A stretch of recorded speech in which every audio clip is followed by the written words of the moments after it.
എല്ലാ പ്രണാമ T V പ്രേക്ഷകർക്കും എൻ്റെ ഹൃദയം നിറഞ്ഞ നമസ്കാരം. ഇന്ന് ഞാൻ നിങ്ങളോട് സംസാരിക്കാൻ പോകുന്നത് ലോകമെമ്പാടുമുള്ള ദശലക്ഷക്കണക്കിന് ക്രിസ്ത്യാനികളുടെ അഥവാ വിശ്വാസികളുടെ രാജ്ഞിയായി വിശേഷിപ്പിക്കപ്പെടുന്ന ഒരു അമ്മയെക്കുറിച്ച്. ക്രിസ്ത്യാനികളുടെ വിശ്വാസത്തെയും അനുസരണത്തിൻ്റെയും മാതൃകയായ ഒരമ്മ. ആരാണവൾ? നമുക്ക് ഏവർക്കും വളരെ അടുത്ത് പരിചയമുള്ള, എളിമയുള്ള, സ്നേഹത്തിൻ്റെയും ദൈവത്തോടുള്ള അചഞ്ചലമായ ശക്തിയുടെയും ഉദാഹരണമായിരിക്കുന്ന പരിശുദ്ധ കന്യാമറിയം. വിശുദ്ധി, വിനയം, മാതൃസ്നേഹം എന്നിവയുടെ പ്രതീകമായി വിളങ്ങുന്നവൾ, യേശുവിൻ്റെ അമ്മയായവൾ. ലോകം മുഴുവനിലുമുള്ള റോമൻ കത്തോലിക്ക ക്രിസ്ത്യാനികളുടെ ആഘോഷ തിരുനാളുകളിൽ ഈ അമ്മയുടെ തിരുനാളും നമ്മൾ ആഘോഷിക്കാറുണ്ട്. അവയിൽ പ്രധാനമായത് ഡിസംബർ 8 അമലോത്ഭയുടെ തിരുനാളും ആഗസ്റ്റ് 15 അമ്മയുടെ സ്വർഗാരോഹണ തിരുനാളുമാണ്.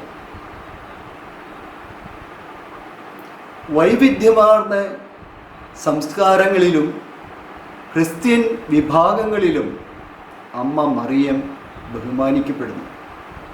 ഇത് സമ്പന്നമായ പദവികളിലേക്ക് അവളെ നയിക്കുന്നു. ഈ ശീർഷകങ്ങളെ അഥവാ എൻടൈറ്റിൽസ് നമുക്കൊന്ന് വിശാലമായി തരംതിരിച്ച് നോക്കാം. പ്രധാന ദൈവശാസ്ത്ര തലക്കെട്ടുകളിൽ ഒന്നാമതായ നാമം എന്നറിയപ്പെടുന്നത് തിയോഡോക്കോസ്, അതായത് മദർ ഓഫ് ഗോഡ്, അതായത് ദൈവമാതാവ്. തിയോഡോക്കോസ് എന്ന് പറയപ്പെടുന്ന ഈ ഗ്രീക്ക് പദം ദൈവത്തിൻ്റെ അവതാരമാണെന്ന് അർത്ഥം. ദൈവപുത്രന് എന്ന് വിശ്വസിക്കപ്പെടുന്ന യേശുവിന് ജന്മം നൽകിയതിൽ മറിയയുടെ ആ പങ്ക് ഇവിടെ ഊന്നി പറയുന്നു. രണ്ടാമതായി കന്യാമറിയം. ഇത് അവളുടെ ശാശ്വത കന്യാകാത്വത്തിലുള്ള വിശ്വാസത്തെ എടുത്തു കാണിക്കുന്നു. മൂന്നാമതായി വാഴ്ത്തപ്പെട്ട കന്യാമറിയം. ഇത് അവളുടെ ഉന്നതമായ പദവി പ്രകടിപ്പിക്കുന്നു. നാലാമതായി സ്വർഗരാജ്ഞി. ഇത് അവളുടെ ഉയർന്ന സ്ഥാനം പ്രതിഫലിപ്പിക്കുന്നു. അഞ്ചാമതായി മഡോണ. ഈ ഇറ്റാലിയൻ പദത്തിൻ്റെ അർത്ഥം എൻ്റെ സ്ത്രീ എന്നാണ്.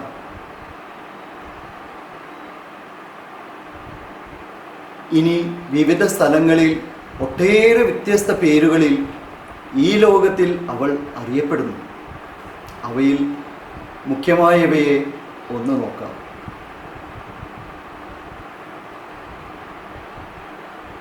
അവർ ലേഡി ഓഫ് ഗോണ്ടലൂപ്പ്. ഗോണ്ടലൂപ്പ് മെക്സിക്കോയിലെ ദൃശ്യങ്ങളുമായി ബന്ധപ്പെട്ടിരിക്കുന്നു.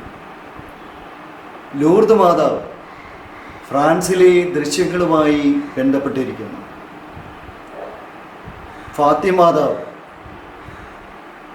പോർച്ചുഗലിലെ ദൃശ്യങ്ങളുമായി ബന്ധപ്പെട്ടിരിക്കുന്നു.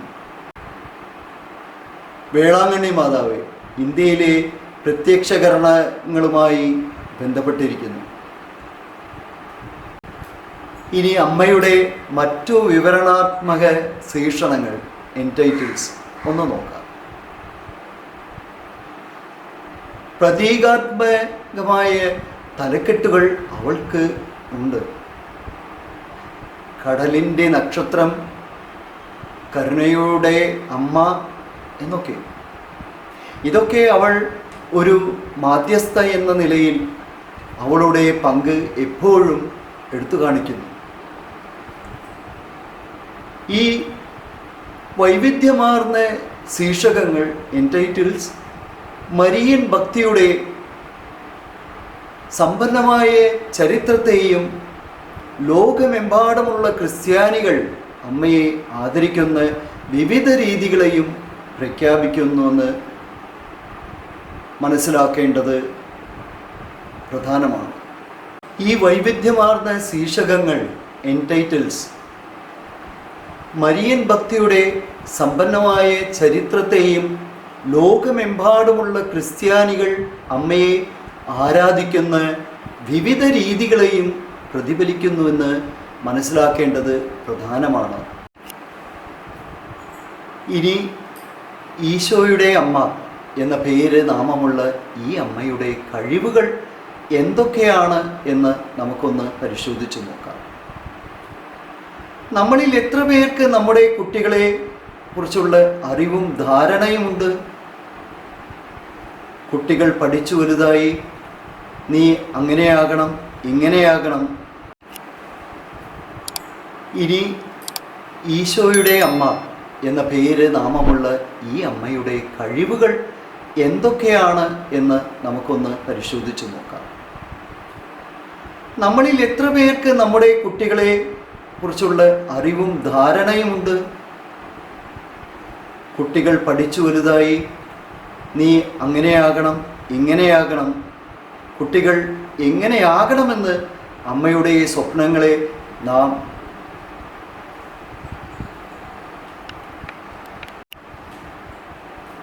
കുട്ടികൾ എങ്ങനെ ആകണമെന്ന് നമ്മുടെ സ്വപ്നങ്ങളെ നാം പ്രാബല്യം ആക്കുവാൻ പലപ്പോഴും ശ്രമിക്കാറുണ്ട്.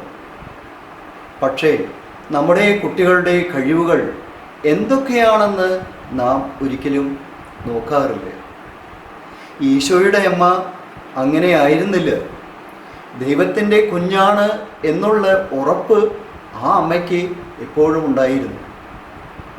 പലപ്പോഴും നമ്മുടെ അമ്മമാരിൽ കണ്ടുവരുന്ന ഒരു ആശയക്കുഴപ്പമുണ്ട്. എൻ്റെ മകൻ അച്ഛനോളം തോളോളം വലുതായി, അവന് എല്ലാം അറിയാം എന്ന് തൻ്റെ ഭർത്താവിനോട് പോലും പറയുന്ന സ്ത്രീകളായ അമ്മച്ചിമാരെ നമുക്കറിയാം. എന്തെന്നാൽ അവന് ആ മകനെ പഠിപ്പ് അറിവുമുണ്ട്. അതുകൊണ്ട് ഇന്നത്തെ കാലത്ത് അമ്മമാർ മുതിർന്ന കുട്ടികളോട് കർശനമായി ഒന്നും പറയാറില്ല, ഉപദേശിക്കാറുമില്ല. അതുകൊണ്ട് അവന് എല്ലാം അറിയാം എന്ന് തെറ്റിദ്ധരിക്കുന്ന അമ്മമാർ. പക്ഷേ ഈ അമ്മ അങ്ങനെയുള്ള ഒരു അമ്മയെ ആയിരുന്നില്ല. തൻ്റെ ഉദരത്തിൽ ജനിക്കുന്നതിന് മുമ്പ് ആ കുഞ്ഞിനെ നന്നായി അറിയുന്ന ഒരു അമ്മയായിരുന്നു. ഞാൻ പറഞ്ഞു വരുന്നത് എന്താണെന്ന് നിങ്ങൾ മനസ്സിലാക്കി എന്ന് ഞാൻ വിചാരിക്കുന്നു. അതെ, കാനായിലെ കല്യാണ വിരുന്നിൽ വെച്ച് ഈശോ നടത്തിയ ആദ്യത്തെ അത്ഭുതത്തിനെ കുറിച്ചാണ്. അവിടെ ഈ അമ്മ മകനോട് കൽപ്പിക്കുകയാണ് ചെയ്തത്. അമ്മയ്ക്കറിയാം തൻ്റെ മകൻ താൻ പറയുന്നത് അനുസരിക്കുമെന്ന്. അമ്മയുടെ വാക്കുകളെ തള്ളിപ്പറയാനാകാത്ത മകൻ്റെ ആദ്യത്തെ അത്ഭുതമായിരുന്നു കാനായിലെ കല്യാണ വിരുന്ന്. ഈ അമ്മയെ അമ്മയായി സ്വീകരിക്കുന്ന ഓരോ മകനോടും മകളോടും ഈ അമ്മ പറയുന്നു, മകനെ, മകളെ, ഞാൻ പറയുന്നത് നീ അനുസരിക്കുക. നിനക്ക് വേണ്ടിയുള്ളത് എൻ്റെ മകനോട് അഥവാ പുത്രനോട് ചോദിച്ച് വാങ്ങിച്ച് നിനക്ക് തരും. പരിശുദ്ധ അമ്മയോട് മധ്യസ്ഥം വഴി ഉറച്ചു വിശ്വസിച്ച് യാചിക്കുന്ന ഏവർക്കും ഒത്തിരി അത്ഭുതങ്ങൾ ഈ അമ്മ വഴി ഇന്നും നടക്കുന്നുണ്ട്. ഇനി ഈ അമ്മ നടത്തിയിട്ടുള്ള ഒട്ടേറെ അനവധി അത്ഭുതങ്ങളിൽ ചിലത് നമുക്ക് ഒന്ന് പരിശോധിച്ച് നോക്കാം. ഒന്നാമതായി ബെർണാഡ് സൗബിറസിൻ്റെ രോഗശാന്തി. 1858 ബെർണാഡ് സൗബ്രസ് എന്ന പെൺകുട്ടി ഫ്രാൻസിലെ ലൂർദിൽ മരിയയുടെ ദർശനങ്ങൾ കണ്ടതായി അവകാശപ്പെട്ടു. ഈ ദർശനങ്ങളിലൊന്നിൽ ഒരു നീരുറവിയിൽ നിന്ന് കുടിക്കാനും വെള്ളത്തിൽ മുഖം കഴുകാനും അമ്മ ബെർണഡോറ്റിനോട് നിർദ്ദേശിച്ചു.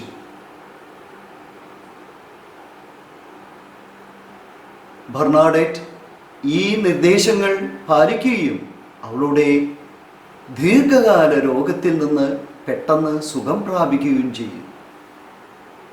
ഈ സംഭവം ലൂർദ് മാതാവിൻ്റെ സാങ്കേതം സ്ഥാപിക്കുന്നതിലേക്ക് നയിച്ചു. ഇത് രോഗശാന്തി ജലത്തിന് പേരുകേട്ടതാണ്. അത്ഭുതമിടൽ. 1830 ഫ്രാൻസിലെ പാരീസിൽ കാതറിൻ ലേബോ എന്ന കന്യാസ്ത്രീക്ക് മാതാവ് പ്രത്യക്ഷപ്പെട്ടു.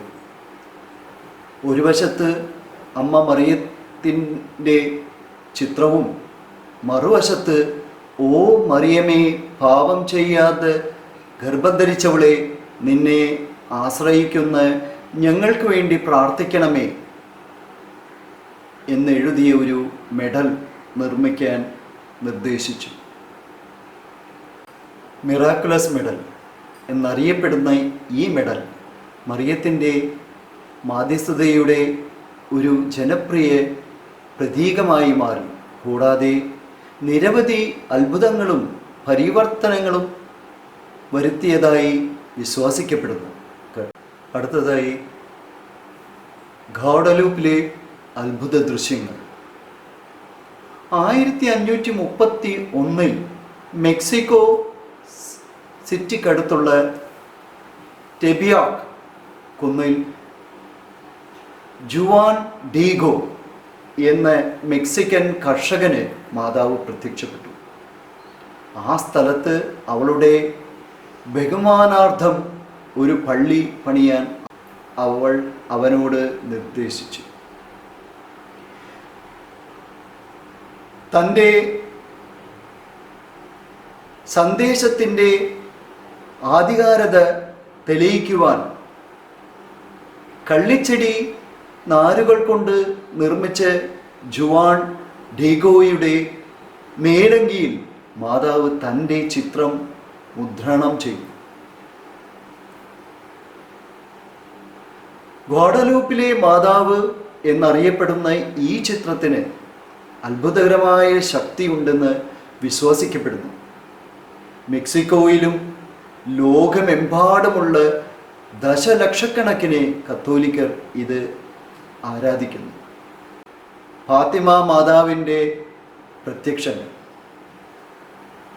1917 മെയ് 13 ലൂസിയ ഗോഡ് സാൻഡ്രോസ് 9 വയസ്സുകാരി അവളുടെ കസിന്മാരായ ഫ്രാൻസിസ്കോ മറ്റും ജെസിന്ത മാഡോ 8ഉം 6ഉം വയസ്സുള്ള കുട്ടികൾ മധ്യ പോർച്ചുഗലിൽ ആടുകളെ മേയ്ക്കുകയായിരുന്നു അവർ. ഏകദേശം 113 കിലോമീറ്റർ ലിസ്ബണിൻ്റെ വടകിഴക്കായി ആ കുട്ടികൾക്ക് ഒരു സ്ത്രീ ദർശനം ഉണ്ടായി. അവർ ആ സ്ത്രീയെ തിരിച്ചറിഞ്ഞു. അത് ജപമാലയുടെ ലേഡി. ഈ ദർശനങ്ങളിൽ ഭാവി സംഭവങ്ങളെക്കുറിച്ചുള്ള പ്രവചനങ്ങളും തപസ്സിൻ്റെയും പ്രാർത്ഥനയുടെയും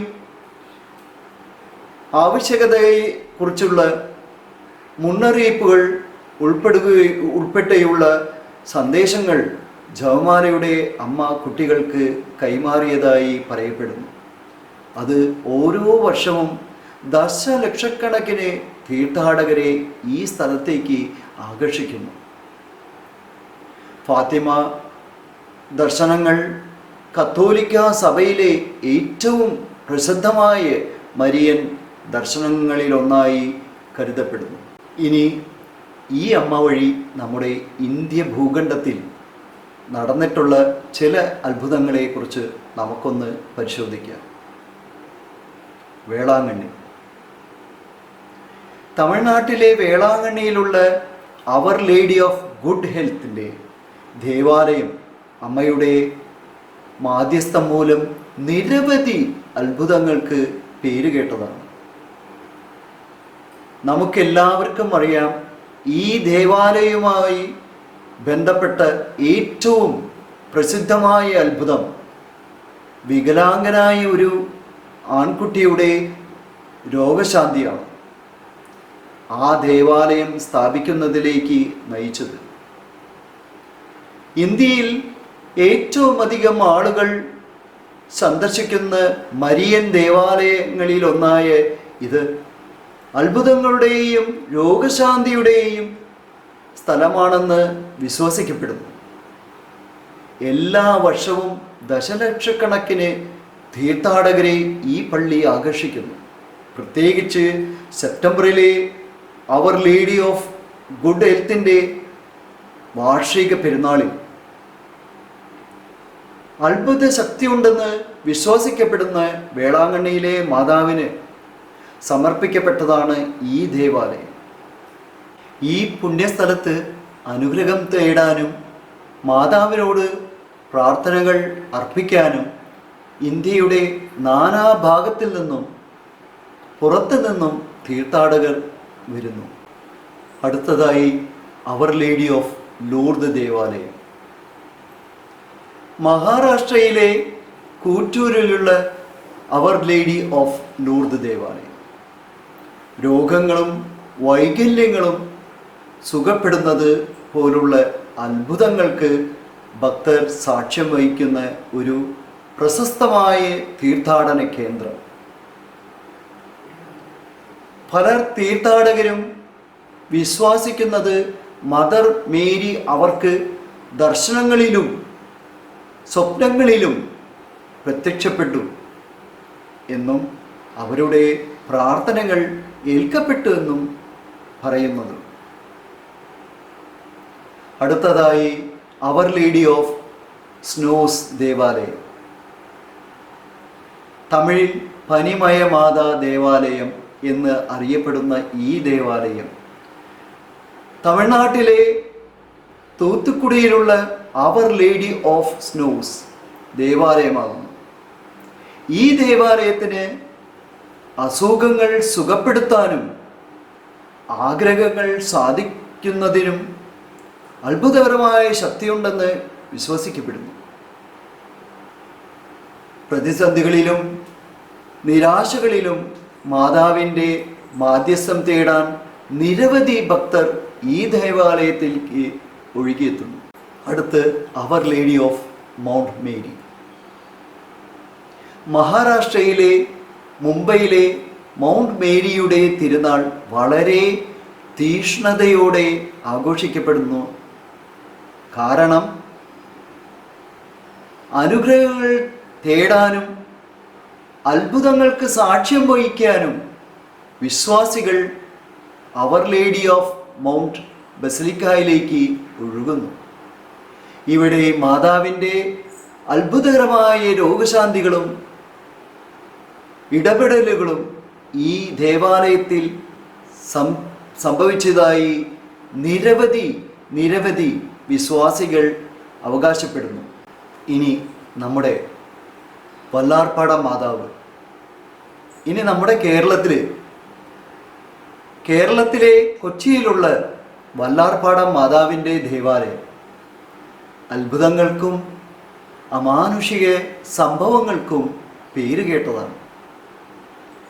പല ഭക്തജനങ്ങളും വിശ്വസിക്കുന്നത് അമ്മ മറിയം അവർക്ക് ആവശ്യമുള്ള സമയങ്ങളിൽ പ്രത്യക്ഷപ്പെടുകയും അവരുടെ പ്രാർത്ഥനകൾ നിമിത്തം അവരുടെ ആവശ്യങ്ങൾ അനുവദിച്ച് കൊടുക്കുകയും ചെയ്യുന്നതുണ്ടെന്ന്. ഇത് അമ്മയോടുള്ള വിശ്വാസവും ഭക്തിയും വർദ്ധിപ്പിക്കുന്നതിന് കാരണമായിരിക്കുന്നു. അടുത്തതായി our lady of the rosary church, Goa.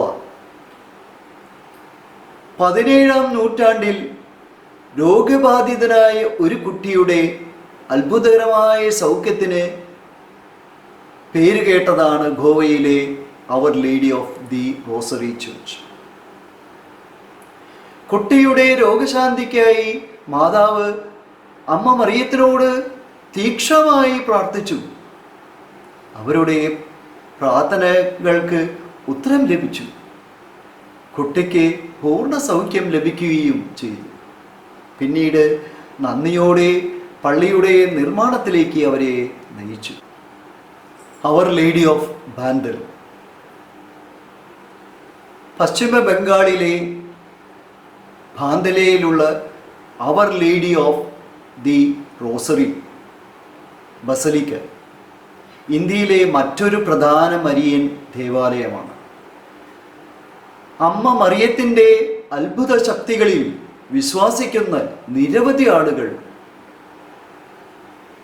അത്യാവശ്യ സമയങ്ങളിൽ അവളുടെ മധ്യസ്ഥതയ്ക്കായി പ്രാർത്ഥിക്കാൻ ബസലിക്കയിലേക്ക് ഒഴുകിയെത്തുന്നു.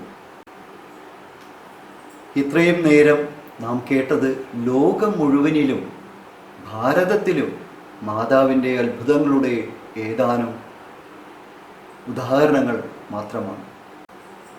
വിവിധ ആവശ്യങ്ങൾക്കും അനുഗ്രഹങ്ങൾക്കുമായി മാതാവിൻ്റെ മാധ്യസ്ഥം തേടി ലോകത്തിൻ്റെ വിവിധ ഭാഗങ്ങളിൽ നിന്നുള്ള ഭക്തർ ഈ തീർത്ഥാടന കേന്ദ്രങ്ങൾ സന്ദർശിക്കുന്നത് തുടരുന്നു.